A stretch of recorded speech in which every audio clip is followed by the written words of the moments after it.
Вы смотрите новости, в студии Надежда Саханская. Здравствуйте. Главные темы этого утра. Важные решения и Конституция республики. Расскажем о внеочередной сессии собрания «Илтумен».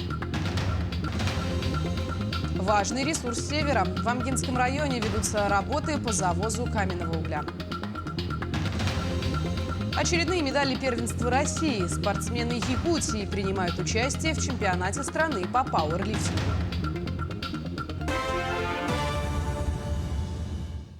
Пожарная обстановка в республике остается напряженной. С начала года зарегистрировано 256 пожаров, погибло 14 человек. Как показывает анализ прошлого года, основными причинами возникновения пожаров являются нарушение правил устройства и эксплуатации электрооборудования, неосторожность при курении, а также несоблюдение правил устройства и эксплуатации печей. С 2020 года в Якутии действует комплексный план по обеспечению пожарной безопасности в жилом секторе и социальных объектах, в рамках которого с бюджета республики выделяется более 6 миллионов рублей.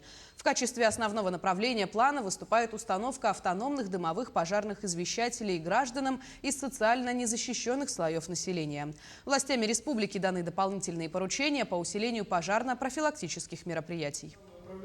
В примере того пожара, который у нас произошло 13 февраля в Сунтарском районе, где, к сожалению, погибла семья, мы понимаем, что люди строят большие здания, да, которые у нас не подконтрольны ни управлению стройжилнадзора, ни иным структурам. И здесь, используя, скажем, современные материалы, порой мы пренебрегаем вот такими вот, скажем, приборами автономными, дымными пожарными извещателями, АДПИ называется. Оно стоит на самом деле недорого, да, в пределах 500 рублей. Были проведены и усилены мероприятия по пожарной профилактике, по безопасности. И, конечно, мы будем это мониторить, следить, чтобы у нас таких ситуаций не возникало. 9 поправок в проект закона о местном самоуправлении направят депутаты Госсобрания Илтумен в Нижнюю палату парламента. На внеочередной сессии рассмотрели самые важные вопросы, связанные с принятием новой одноуровневой системы власти.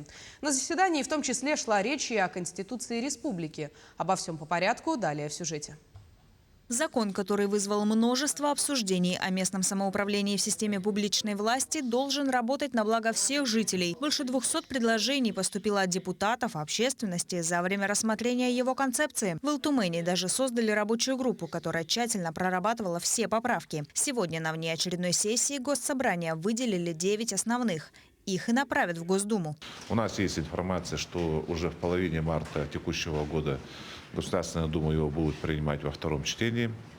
Следовательно, мы в первом квартале будем уже иметь данный федеральный закон. Он предполагает достаточно большой объем полномочий передать субъектам Российской Федерации. Мы будем принимать у себя в Республике Саха-Якутия затем этот закон.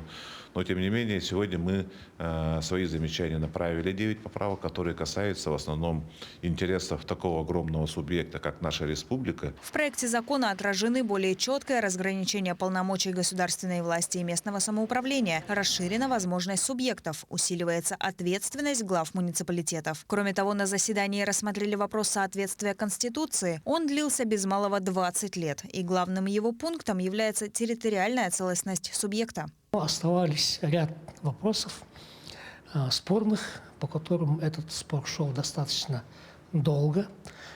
И этот вопрос периодически возникал. Он обсуждался, рассматривался, вплоть до уровня Верховного Совета. И вот в прошлом году наступил такой определенный сложный период, когда надо было определяться. Либо вносить изменения, либо, значит, четко дать толкование. Илтумен подготовил официальное толкование главного закона республики. На него прокуратура дала положительное заключение. Мадина Халикова, Артем Алексеев, Якутск. Глава Якутии потребовал обеспечить ввод республиканского кардиодиспансера в заявленные сроки. Для своевременного и качественного завершения работ по строительству диспансера требуется мобилизация усилий всех ответственных структур. Правительству Якутии поручено перейти на режим ежедневного контроля за ходом строительно-монтажных и пусконаладочных работ, также за прохождением итоговой проверки органом государственного строительного надзора. На сегодняшний день строительная готовность проекта составляет 97%, а с учетом монтажа и установки медицинского оборудования 88%. На объекте параллельно ведутся работы по устранению замечаний органов государственного строительного надзора. Итоговая проверка пройдет 22 февраля. Председатель Постоянного комитета Госсобрания по селу и аграрной политике Андрей Находкин сообщил, что основные положения подготовленного Илтуменом законопроекта по проблеме безнадзорных собак учтены рабочей группой Государственной Думы. В текст проекта также включена основная поправка якутских парламентариев в части расширения полномочий органов государственной власти субъектов в области ответственного обращения с домашними безнадзорными животными. Народный депутат Якутии в своем выступлении подчеркнул, что целью законопроекта в первую очередь должно быть недопущение угрозы жизни и здоровью граждан животными без владельцев.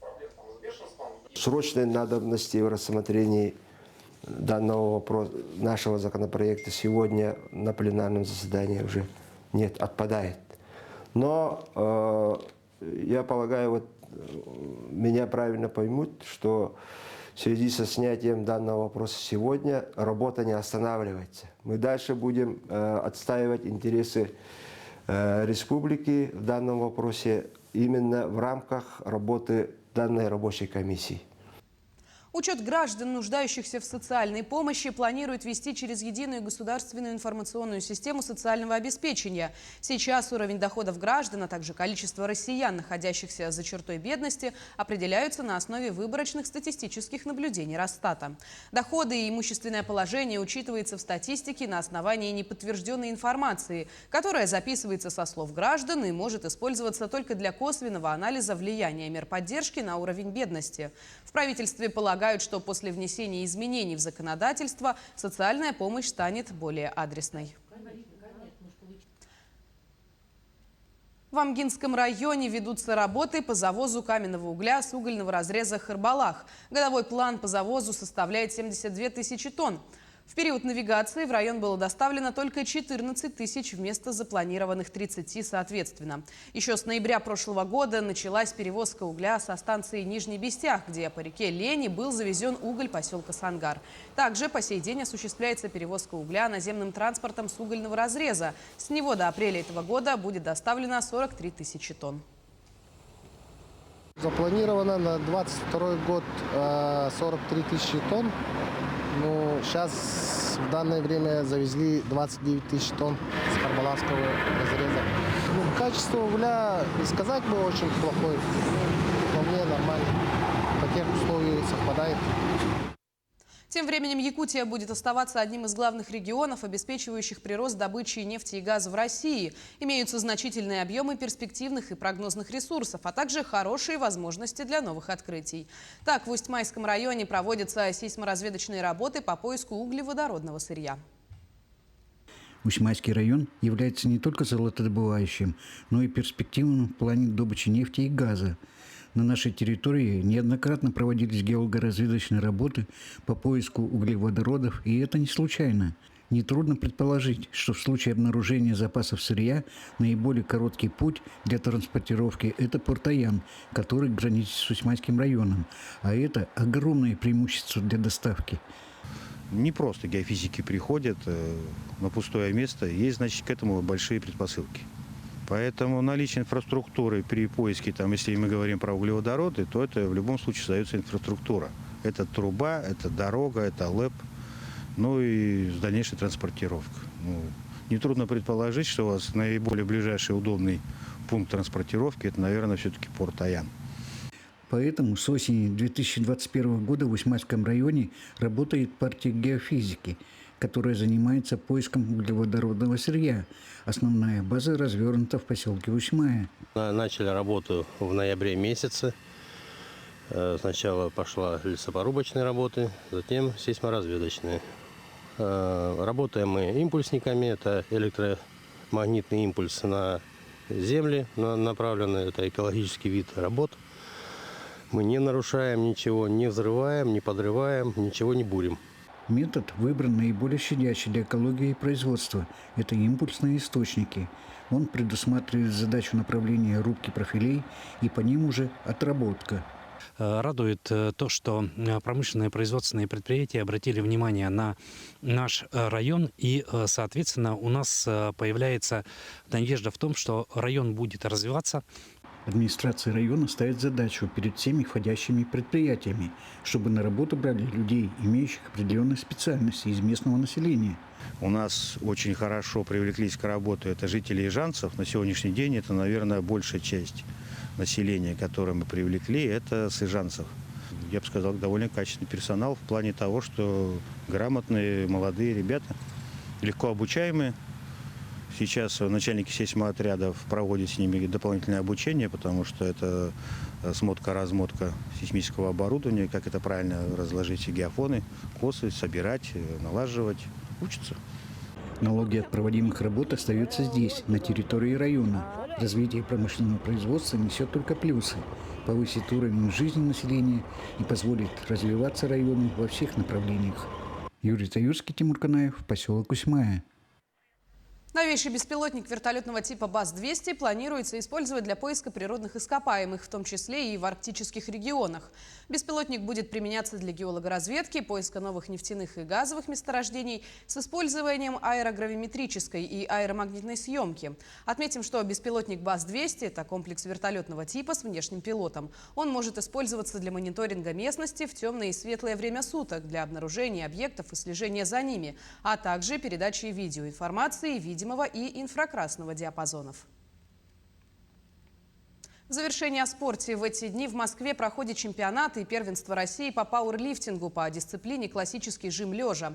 В составе сборной Якутии в турнире сильнейших атлетов страны выступают воспитанники заслуженного тренера России Петра Давыдова. Среди юниоров Аял Сивцев и среди взрослых в супертяжелой весовой категории Максим Захаров.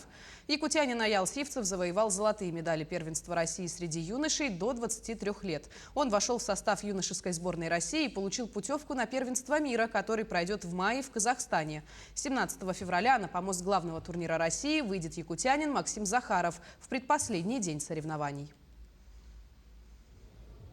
К следующему весу готовится Сивцев Аял. Соревнования прошли хорошо.